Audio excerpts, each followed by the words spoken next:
XVX-016 Gundam Aerial. Look at its model number, XVX-016 Gundam Aerial, and the designation reads like every other Gundam that came before it.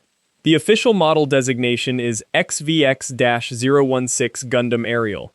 The mobile suit appears in the 2022 series Mobile Suit Gundam, The Witch from Mercury, and a PVC figure of the Gundam Aerial was released by Tamashii Nations as part of the Gundam Universe line. 3 facts, all standard issue, all fitting neatly onto any roster of Gundams across the franchise's multiple continuities. Now here's the thing. That last fact isn't a throwaway product note. The Gundam Universe figure was released by Tamashii Nations with a retail price of 3,300 yen and a release date of July 29, 2023. The Aerial isn't riding coattails. It earned its placement on this list through the series itself, not through legacy branding or decades of accumulated merchandise. The Gundam Aerial is a machine from a specific series, appearing as a specific mobile suit within that series' roster of machines. That sounds basic, but it's the pivot point for everything that gets confusing about it.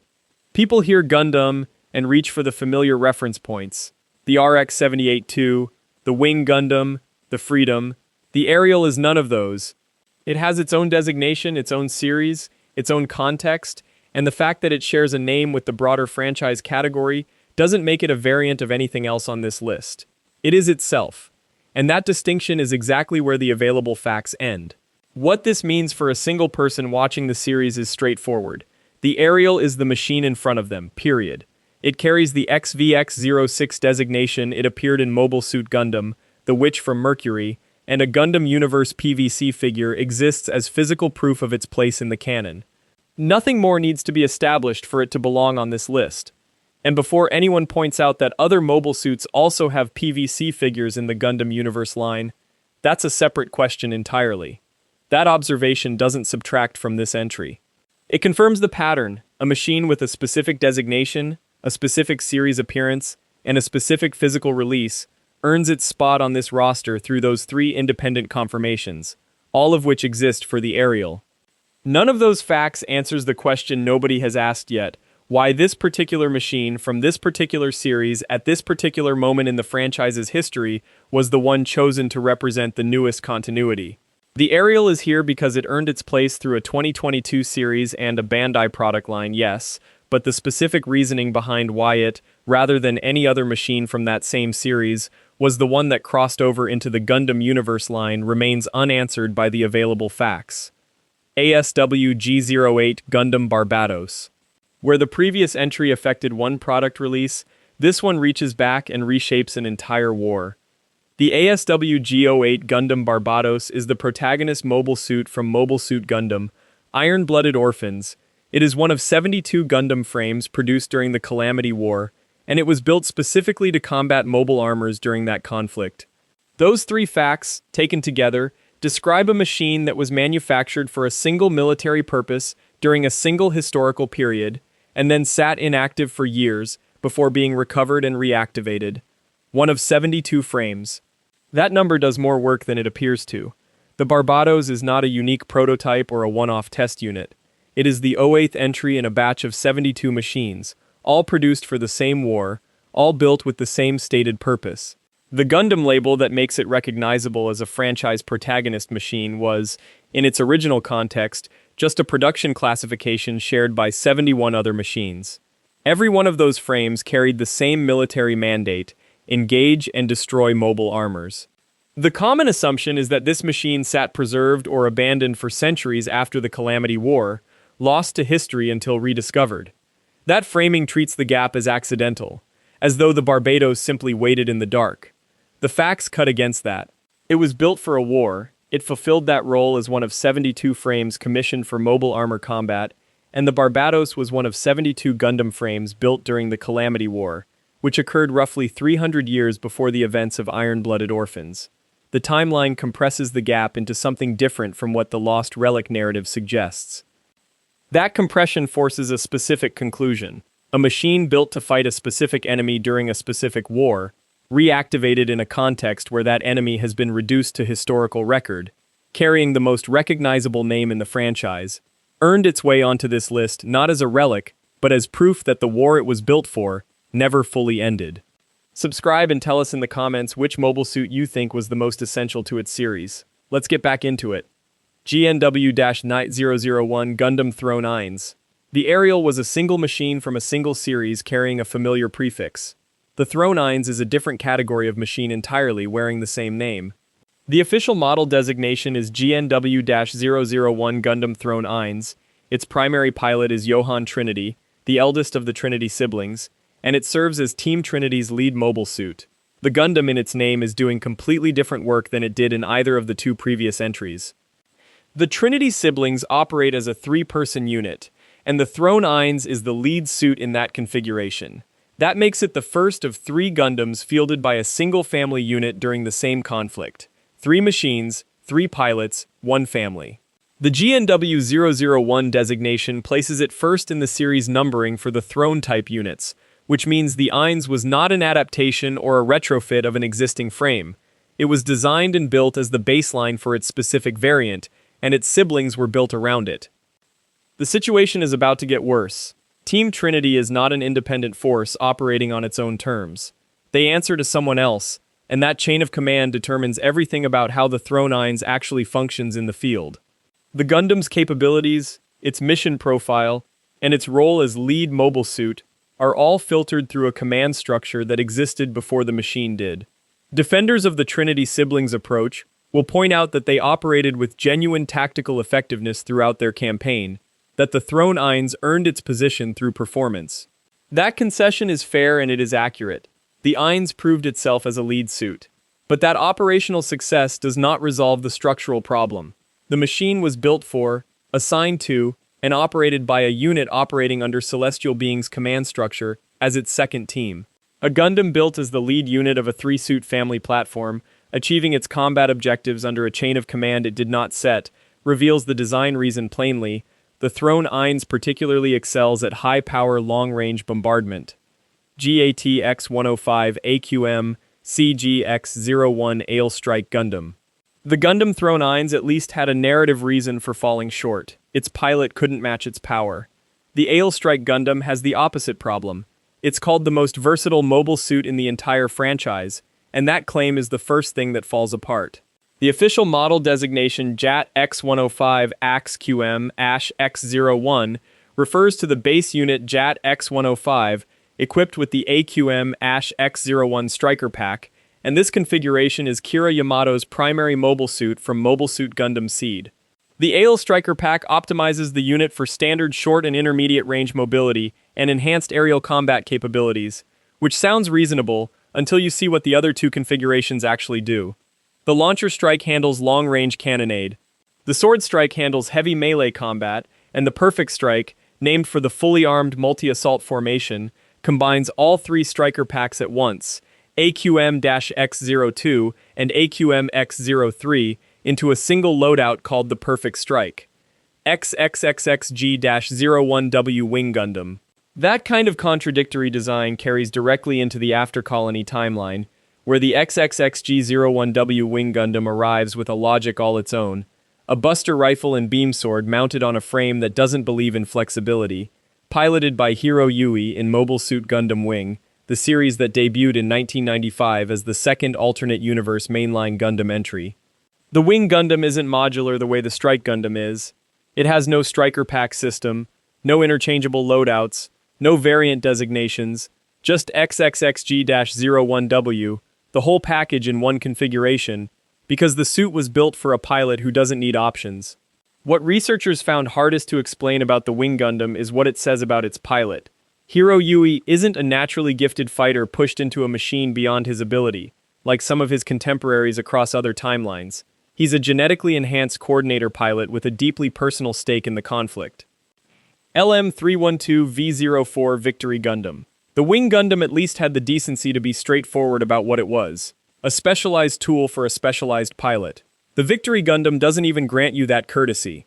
The advanced mass-produced mobile suit serving as the League Militaire's secret weapon in Mobile Suit Victory Gundam, the 4th TV anime installment in the franchise, and the final TV anime series within the Universal Century calendar, directed by Gundam creator Yoshiyuki Tomino, and produced by Sunrise and TV Asahi, is so aggressively overmatched by its own context that calling it a secret weapon barely conceals the fact that it's a secret desperation. The series takes place in UC-0153, set after the events involving the Crossbone Vanguard, following Mobile Suit Gundam F91, and the situation on the ground has deteriorated so badly that the Zanskar Empire's armed forces BESPA employ terror tactics against civilians. Against that backdrop, the Ligue Militaire fields the LM-312V04 Victory Gundam and puts a 13-year-old named Uso Yuin, a young pilot from Cassarelia, at the controls. Critics who write this off as yet another child pilot trope miss the specificity that makes it something else entirely. Uso is chosen as a pilot due to the circumstances and heavy casualties experienced by the Ligue Militaire. The human cost isn't metaphorical, it's the entire premise. RX-0 Unicorn Gundam. Whatever plagued the Victory Gundam, Unicorn confronted worse: continuity itself. Mobile Suit Gundam Unicorn is set in Universal Century 0096, following Char's counterattack. Taking place decades after the original Mobile Suit Gundam series and continuing the Universal Century timeline, which had seen various sequels. The OVA adaptation of Gundam Unicorn ran in 7 episodes released between 2010 and 2014. Mechanical designs were by Hajime Katoki, with the original story by Harutoshi Fukui. When Mobile Suit Gundam Unicorn RE.0096 aired on TV Asahi in 2016 with 22 episodes, the franchise had produced a single story in 3 entirely different forms: novel, OVA, and broadcast TV, within the same continuity. 7 episodes is not the number you assign a story you expect to reach casual viewers. And yet Unicorn was positioned as the primary sequel to Char's counterattack, the film that had defined the Universal Century's conclusion 30 years earlier.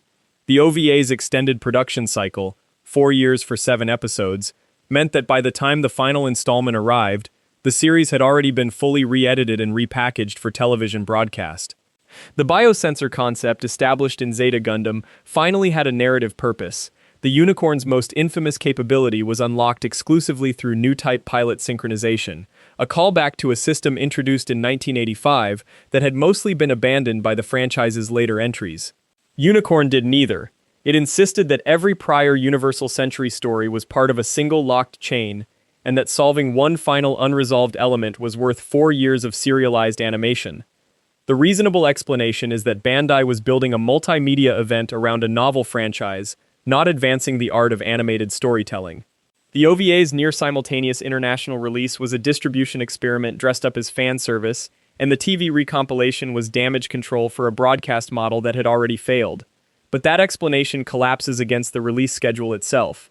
A pure merchandising play does not require 7 episodes released over 4 years with a fully simultaneous international launch. That structure costs more, takes longer, and reaches fewer casual customers than a standard seasonal broadcast. The shape of Unicorn's release indicates something else was being protected. Unicorn's real innovation wasn't the mobile suit, it was the use of release architecture to make a fictional continuity legally and canonically bulletproof. MSZ-006 Zeta Gundam. The MSZ-006 Zeta Gundam followed the RX-78-2 across less than a single decade of in-universe time, but in every measurable way it left that original machine behind.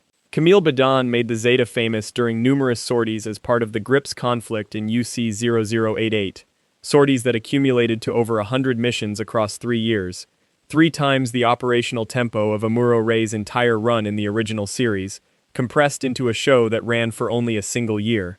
The MSZ-006 Zeta Gundam has a Wave Rider transformation mode used for atmospheric re-entry, a capability no prior Gundam had demonstrated on screen, allowing the machine to leave and re-enter atmosphere without support craft, a mobility envelope that redefined what a mobile suit could do inside a planet's gravity well. The MSZ-006 Zeta Gundam features a biosensor system designed to improve the human-machine interface between the mobile suit and a new type, a direct technological answer to the RX-78-2's raw mechanical specification that treated the pilot as an interchangeable component rather than a variable to optimize. Its armament includes a beam rifle, paired head-mounted Vulcan guns, 2 beam sabers, and dual-tube grenade launchers within each forearm.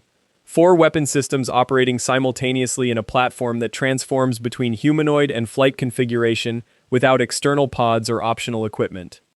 Mobile Suit Zeta Gundam aired from March 2, 1985 to February 22, 1986 across 50 episodes, 8 years after the original 1979 Mobile Suit Gundam had ended. 8 years the franchise had spent retreading the same ground instead of advancing the hardware. The Wave Rider transformation answered a question nobody had thought to ask. What if a mobile suit could move between space and atmosphere without carrying a separate vehicle? The answer required rethinking the entire chassis, and the biosensor answered a deeper one. What if the machine's combat effectiveness depended on the pilot's neurological state, rather than the pilot's ability to operate controls? The answers were specific, testable, and replicable. Char Aznable's Quattro Bagina used a biosensor-equipped RIC Dias with measurable performance differences in the same series, proving the system wasn't unique to the Zeta platform but scalable to any machine in the Earth Federation's inventory. What the Zeta Gundam reveals about the Universal Century system is that the franchise had been running on mechanical specifications alone for 6 years, while its actual competitive advantage sat in the human-machine interface. The RX-78-2's beam rifle and beam sabers were tools any trained pilot could use. The Zeta's biosensor required a new type to unlock the platform's ceiling, and the Wave Rider mode required a pilot who could think in 3 orientations simultaneously during a transformation that takes under 3 seconds. Camille Badan's 100-plus sorties in UC-0088 were not the story of a pilot learning to operate a better machine. They were the story of a new type discovering that the machine had been waiting for someone who could keep up with it. RX-78-2 Gundam. The RX-78-2 Gundam stands 18 meters tall, weighs 43.4 tons, and entered the world in Mobile Suit Gundam Episode 1, titled Gundam Rising, broadcast in 1979, a fictional machine created by Yoshiyuki Tomino and Kunio Okawara that within 2 years had destroyed the entire assumption that anime could not sell toys. Amuro Ray boards and pilots the RX-78-2 Gundam in the original series, and in doing so stumbles onto a weapon designed by his own father, Tem Ray, the in-story designer of the entire RX prototype line, which means Amuro's famous war against the Principality of Zeon was fought, from the very first episode, inside a machine built by his own family.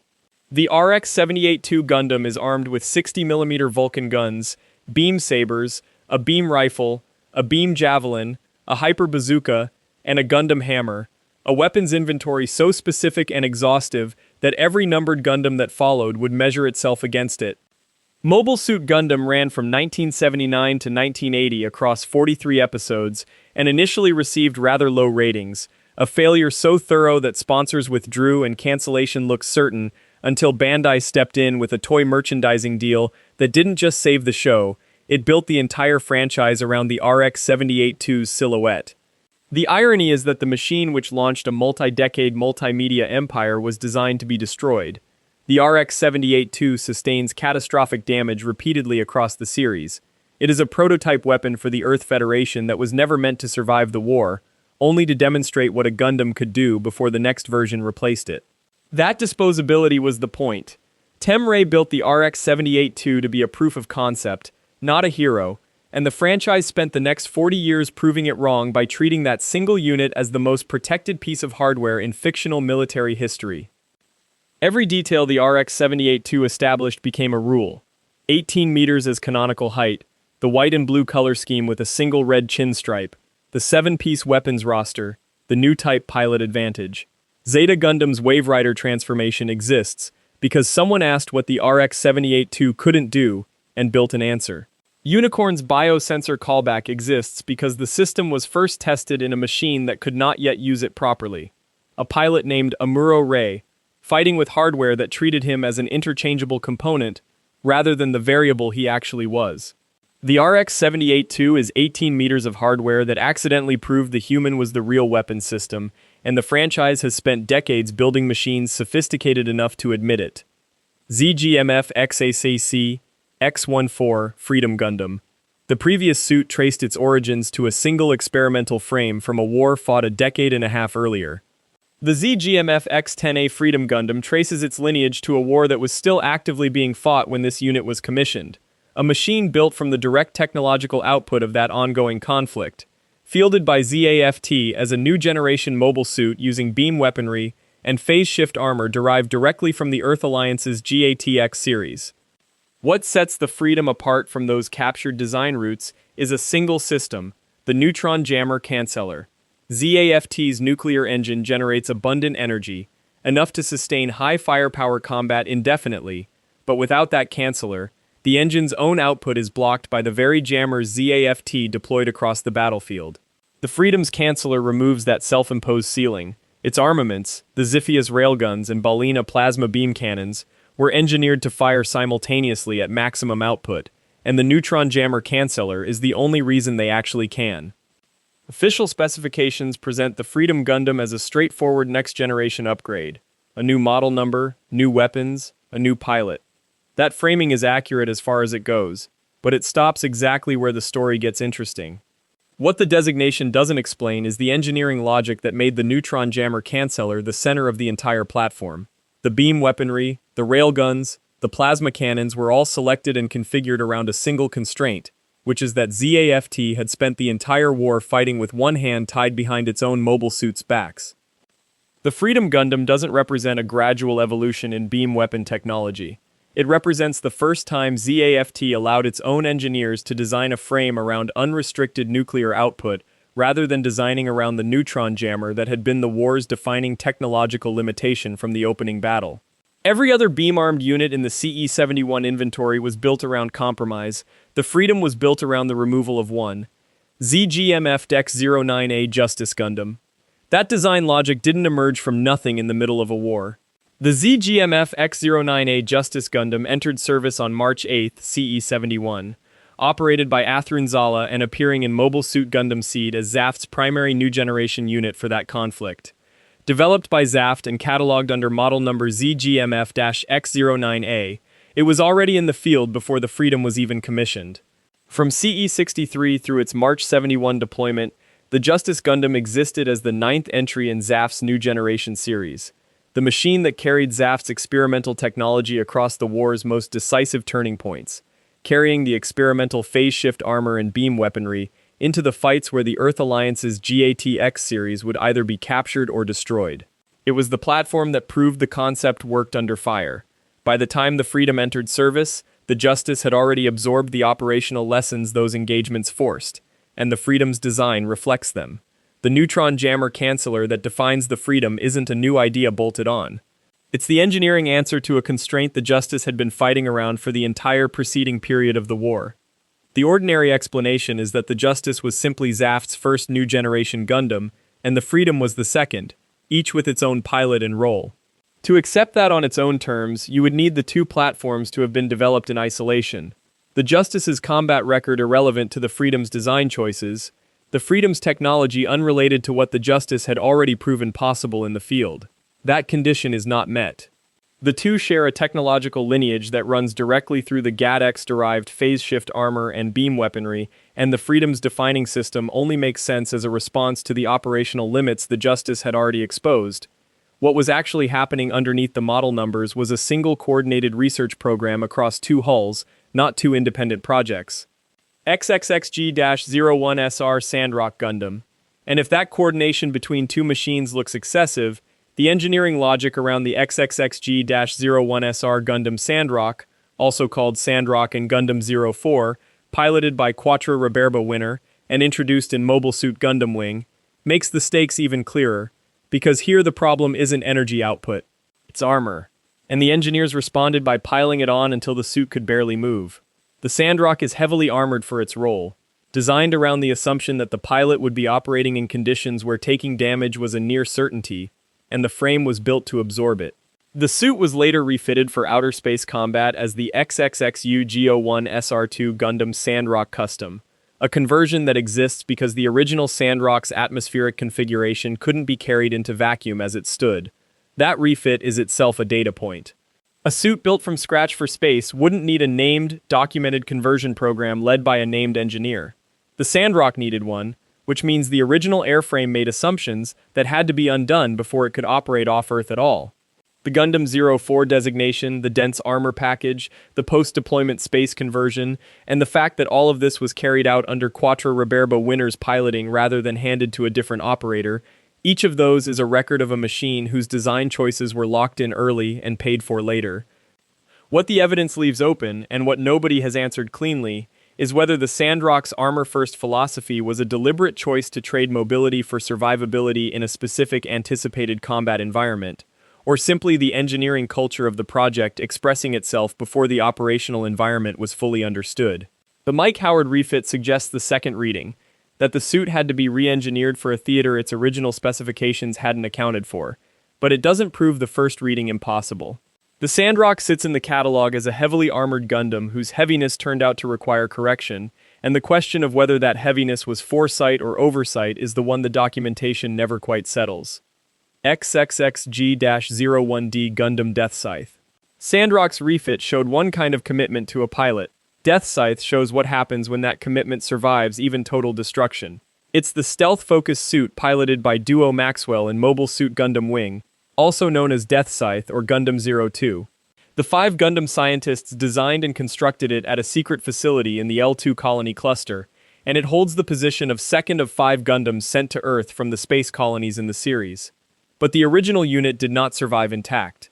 The 5 Gundam scientists rebuilt the wrecked Deathscythe from that destroyed state into the upgraded XXX-G-01 Gundam Deathscythe Hell, a new machine with its own distinct model number that replaced the original platform entirely. The original model and its Hell successor are not close variations on the same design. The shift from XXX-G-01D to XXX-G-01D2 is the shift from a destroyed unit to a structurally different machine. The 5 Gundam scientists did not patch and return the original suit to service. They rebuilt from a wreck into a heavier, more capable platform, and the model number change is the hard proof that the result was a new suit, not a repaired one. Skeptics look at the shared name and assume continuity, the same suit, upgraded. But the model numbers do not lie. XXX-G-01D and XXX-G-01D2 are separate designations for separate units, and the fact that the scientists kept the Deathscythe name across that gap is branding, not evidence of mechanical identity. What this reveals is that the 5 Gundam scientists were not maintaining 5 end-state machines. They were running a continuous rebuild pipeline, designed from the start to absorb destruction and produce something new in its place. The Deathscythe's destruction was not a system failure, it was the system working exactly as built. GNW-003 Gundam Virtue. The previous entry was a stealth suit rebuilt from wreckage. This one is something else entirely. A heavily armored Gundam whose name conceals a second unit beneath it. The model number is GN-005, the pilot is Tyria Erde, and the organization is Celestial Being. The armor carries a GN beam cannon and houses a GN shield. All of it designed around one idea: absorb incoming fire while delivering punishing returns. The Gundam Universe model kit displays that configuration in full, alongside a GN beam rifle, GN beam saber, and 2 Tyria figures. But the armor comes off. Stripping the heavy plating reveals the sleeker GN-004 Nadley underneath, an entirely different mobile suit with its own model number and its own operational character. The Gundam Virtue's armor can be removed to reveal Gundam Nadley, and the transformation is not cosmetic. The model kit captures both configurations because both are real, one with armor and weapons, one without. 2 different machines sharing a single frame. The sources also identified GNW-003 as Gundam Throne Dre, the 3rd unit of the Gundam Throne series, piloted by Nana Trinity, of Team Trinity, a completely different suit from the one Tyria Erde operates. The armor and the suit beneath it are not 2 modes of the same machine. They are 2 separate Gundams, GN-005 and GN-004, stacked and hidden inside each other, and the only reason to build it that way is the advantage of switching identities mid-combat without switching suits. GN-002 Gundam Dynames. Where Virtue folded one suit into another, Dynames reaches across the entire battlefield from a single fixed point. It is Celestial Being's dedicated long-range sniper mobile suit from Mobile Suit Gundam 00, model number GN-002, piloted by Lock-On Stratos, and it carries a fully functional GN sniper rifle with a bipod. That is the suit's defining hardware. A rifle designed to kill at distances where every other Gundam in the series is irrelevant. A specialist would note that the GN sniper rifle and its bipod are the entire specialized system, and that Dynames without them is just a frame. And that observation is exactly correct. But that is not a flaw in the suit's design. It is the design. Dynames was not built as a multi-role unit that happens to have a long-range option. Every system on the GN-002 exists to make that one rifle more accurate, more stable, and more lethal. The targeting hardware, the structural layout, the power routing, All of it flows to a single purpose. The rifle is not an accessory attached to a general-purpose Gundam. It is the reason the entire suit exists. That is why Lock-On Stratos never leaves his position. The suit cannot do what he needs from anywhere else. GNW-002 Gundam Kyrios. If the previous suit had the luxury of keeping its secrets hidden, Kyrios strips that comfort out of the equation entirely. This is a mobile suit that refuses to blend in, both in capability and intent. With its unmistakable color palette, white, neon orange, and jet black, and its outsized presence at 18.9 meters tall, Kyrios puts on a show that nobody can ignore. Then there's its mass, 54.8 metric tons, running a GN drive, pulsing with the same black box technology that powers Celestial Being's interventionist arsenal. Kyrios doesn't just sit pretty, it shifts, on command, between mobile suit and mobile armor, with the kind of flexibility that would make any military engineer jealous. The transformation isn't cosmetic. The MA fighter form specializes in rapid ground assault or space withdrawal, far superior to any one-size-fits-all suit. Meanwhile, in mobile suit mode, the pilot, Alleluia Haptism, is handed the full spread: GN submachine gun, beam sabers, and a shield with a transformable claw. It doesn't even stop for the laws of physics, since activating its Trans-Am system floods the frame with red and ramps its speed and defensive power so far beyond normal that regular pilots might as well be standing still. That system is locked tight, a true black box, but when it's on, Kyrios is untouchable. What looks like a simple, elegant fighter is actually the successor to the GNY-003 Gundam Abelhul, a lineage written into the Kyrios, one of the 9 orders of angels. Designed by Takayuki Yanase, Kyrios was never conceived as a tool for static warfare. Every piece is tuned for escalation, and in the world of Gundam 00, escalation is the only thing that matters. This isn't just another mobile suit on the roster, it's the full mess of systems and design intent laid bare. The implication is ruthless. Kyrios isn't here to hide, and neither is the threat it presents. LM312V04 plus V Gundam, Victory Gundam. Gone is the era of distant, untouchable prototypes. Victory Gundam is mass-produced and omnipresent, lurking closer than any protagonist machine before it. For all its high-grade features, this is the mobile suit that defines the Ligue Militaire's resistance. Pilot? 13-year-old Uso Yuan, forced by circumstance to stake everything on technology that barely even counts as secret anymore. Operating in UC-0153, in the shadow of the Federation Force and the Crossbone Vanguard fallout of F-91, Victory Gundam is made for a world that no longer trusts simple heroics. It's the 4th TV anime entry in the franchise, but the first to make its suit the everyday backbone of an entire organization, not some hidden relic or solitary weapon.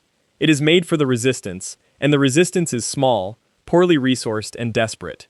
Each Victory Gundam taken out in battle is a loss the Ligue Militaire can't absorb. Now the stakes are plain. The fate of every insurgent and every civilian caught in the crossfire rests on the reliability of this suit. The conflict isn't on distant planets or far-flung colonies. It sits right inside the world's last full Universal Century series, premiering April 1993, and carrying viewers to the franchise's final days in March 1994. Victory Gundam was architected for the many, not the few. Its design is built around the needs of a group, not a single pilot. It's hardware for resistance, not glory.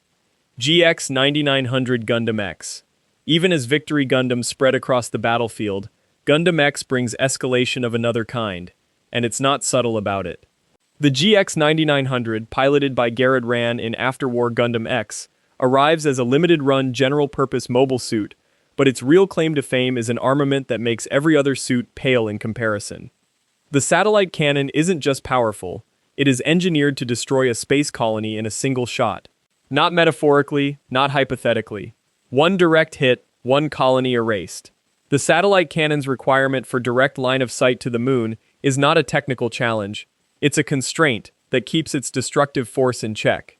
The moon's facility is the last functioning transmitter. Without it, the cannon's devastating energy cannot be fired. Even so, when the GX-9900 is damaged in battle, it transforms into the Divider variant, trading its planet-busting weapon for a thruster pack and a shield weapon, the Harmonica. And that is the small version of the problem. The official explanation is printed in every roster. The GX-9900 Gundam X was fielded at the end of the 7th Space War as a limited production unit, meant to break any stalemate that couldn't be resolved by conventional means. The Divider variant is practical, safer, less world-ending. What those explanations don't address is the sheer scale of what was sacrificed for power. Trading a beam cannon capable of colony annihilation for a shield and mobility isn't just a tech downgrade. It's a pivot in how desperate humans become when the rules are broken so thoroughly. Gundam X is not merely a tool, it is a snapshot of what happens when escalation gets personal, when the cost of a weapon starts counting in millions. ASW-G-08 Gundam Vidar. Where Gundam X erased colonies, Vidar's reach rewrites the battlefield. Not only the suit itself, but everything it touches. Dozens of elements whirl together behind its mask. Truth, disguise, chain of command, and a legacy buried so deeply that even veterans struggle to untangle it. Vidar was once the ASW-G-06 Gundam Kyrios trooper. After that unit was nearly obliterated in the Battle of Edmonton, its ruins were gathered, reconstructed, and deliberately disguised. The new name, ASW-G-XX, slots it neatly into the 72 Gundam frame units forged at the end of the Calamity War, each one built from ultra-hard alloys that resist the ravages of time. Officially, it is piloted by Julieta Juris, but every part of Vidar is orchestrated from above. Rustal Elion, commander of the Arianrod fleet, ordered the redesign, rewriting Vidar's purpose and its identity. It is true that the new designation and story satisfy the paperwork, maintaining the chain of command and giving the fleet its edge. That isn't enough, not when the suit itself is constructed as a deception, the history of Kyrios trooper buried under new alloy, with the intent to mislead. Vidar is the contradiction made manifest, a unit built to erase its own past, rebuilt as something new, and then forced back into the front lines as if the disguise could keep its legacy hidden. It is the mask and the memory combined, and that is all the resolution the conflict affords.